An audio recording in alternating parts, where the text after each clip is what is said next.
In the next 5 to 10 years, we are all going to live in a global version of Nazi Germany. If it's a conspiracy, it's not so much a secret conspiracy as the way power operates in America. Two requirements that may seem almost contradictory in tone, but which must be reconciled and fulfilled if we are to meet this national peril. I refer first to the need for far greater public information, and second, to the need for far greater official secrecy. The very word secrecy is repugnant in a free and open society, and we are, as a people, inherently and historically opposed to secret societies, to secret oaths, and to secret proceedings. We decided long ago that the dangers of excessive and unwarranted concealment of pertinent facts far outweighed the dangers which are cited to justify it. Even today, there is little value in opposing the threat of a closed society by imitating its arbitrary restrictions. Even today, there is little value in ensuring the survival of our nation if our traditions do not survive with it. And there is very grave danger that an announced need for increased security will be seized upon by those anxious to expand its meaning to the very limits of official censorship and concealment. That I do not intend to permit to the extent that it's in my control. And no official of my administration, whether his rank is high or low, civilian or military, should interpret my words here tonight as an excuse to censor the news, to stifle dissent, to cover up our mistakes, or to withhold from the press and the public the facts they deserve to know. But I do ask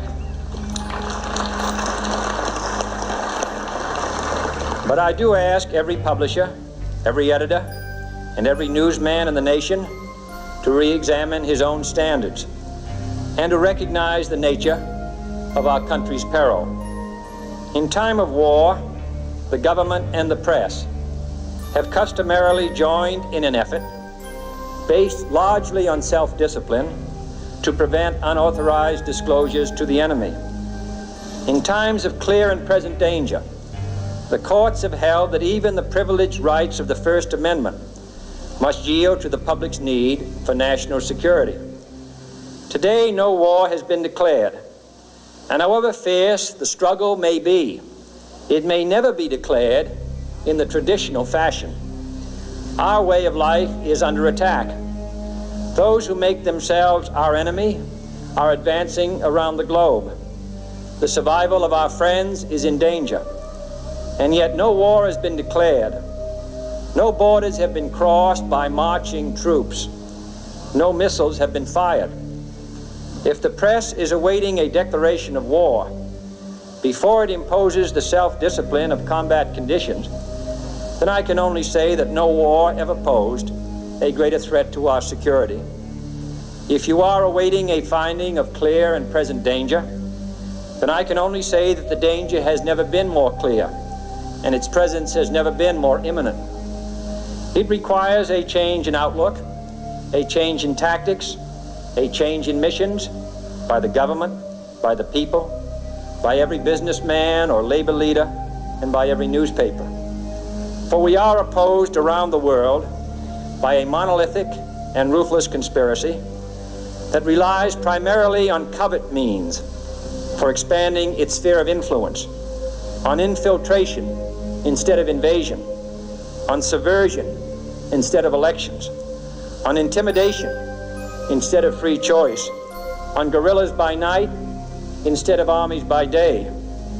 It is a system which has conscripted vast human and material resources into the building of a tightly knit, highly efficient machine that combines military, diplomatic, intelligence, economic, scientific, and political operations.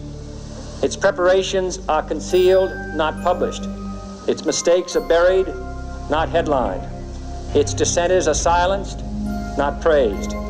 No expenditure is questioned, no rumor is printed, no secret is revealed.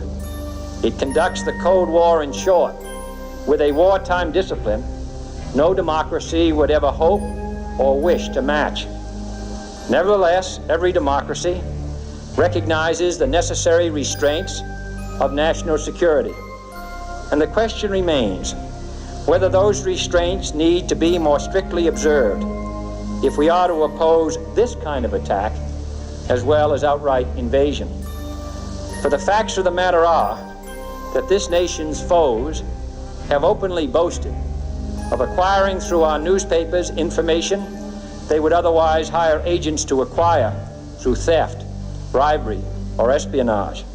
That details of this nation's covert preparations to counter the enemy's covert operations have been available to every newspaper reader, friend and foe alike.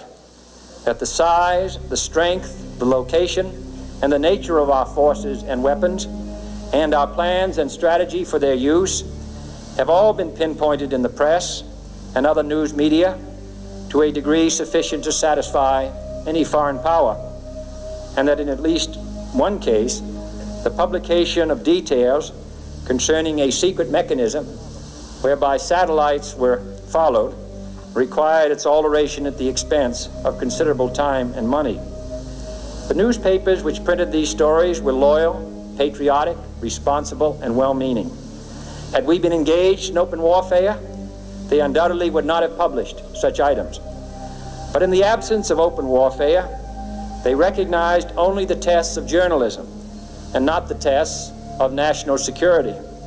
And my question tonight is whether additional tests should not now be adopted. That question is for you alone to answer. No public official should answer it for you. No governmental plan should impose its restraints against your will. But I would be failing in my duty to the nation in considering all of the responsibilities that we now bear and all of the means at hand to meet those responsibilities if I did not commend this problem to your attention and urge its thoughtful consideration. On many earlier occasions I have said, and your newspapers have constantly said, that these are times that appeal to every citizen's sense of sacrifice and self-discipline. They call out to every citizen to weigh his rights and comforts against his obligations to the common good. I cannot now believe that those citizens who serve in the newspaper business consider themselves exempt from that appeal. I have no intention of establishing a new Office of War Information to govern the flow of news. I am not suggesting any new forms of censorship or new types of security classifications. I have no easy answer to the dilemma that I have posed and would not seek to impose it if I had one. But I am asking the members of the newspaper profession and the industry in this country to re-examine their own responsibilities, to consider the degree and the nature of the present danger, and to heed the duty of self-restraint, which that danger imposes upon us all. Every newspaper now asks itself, with respect to every story, is it news? All I suggest is that you add the question, is it in the interest of national security? And I hope that every group in America, unions and businessmen and public officials at every level, will ask the same question of their endeavors and subject their actions to this same exacting test. And should the press of America consider and recommend the voluntary assumption of specific new steps or machinery, I can assure you that we will cooperate wholeheartedly with those recommendations. Perhaps there will be no recommendations. Perhaps there is no answer to the dilemma faced by a free and open society in a cold and secret war. In times of peace, any discussion of this subject and any action that results are both painful and without precedent. But this is a time of peace and peril which knows no precedent in history.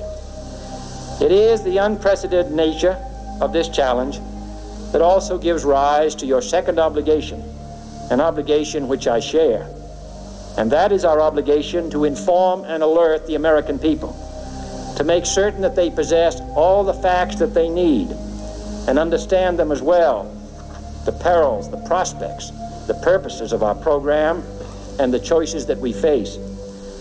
No president should fear public scrutiny of his program, for from that scrutiny comes understanding, and from that understanding comes support or opposition, and both are necessary.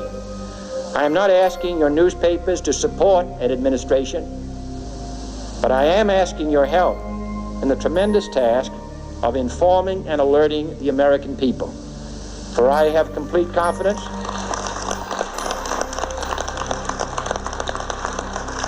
in the response and dedication of our citizens whenever they are fully informed. I not only could not stifle controversy among your readers, I welcome it.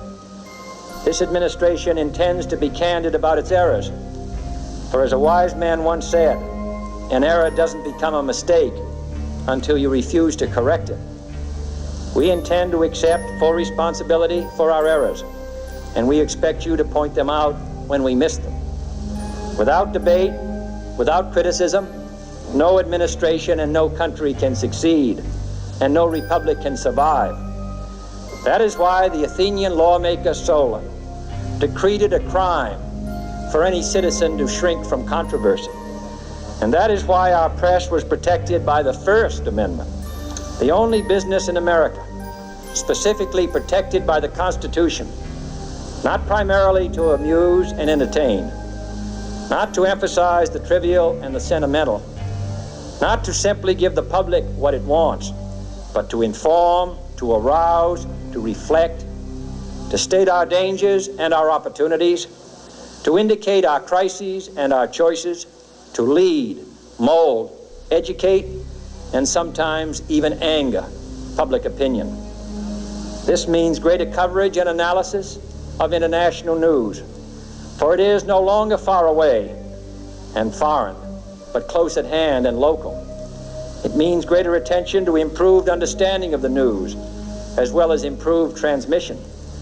And it means, finally, that government at all levels must meet its obligation to provide you with the fullest possible information outside the narrowest limits of national security, and we intend to do it. It was early in the 17th century that Francis Bacon remarked on three recent inventions already transforming the world: the compass, gunpowder, and the printing press. Now the links between the nations, first forged by the compass, have made us all citizens of the world, the hopes and threats of one becoming the hopes and threats of us all. In that one world's effort to live together, the evolution of gunpowder to its ultimate limit has warned mankind of the terrible consequences of failure. And so it is to the printing press, to the recorder of man's deeds, the keeper of his conscience, the courier of his news, that we look for strength and assistance, confident that with your help, man will be what he was born to be, free and independent.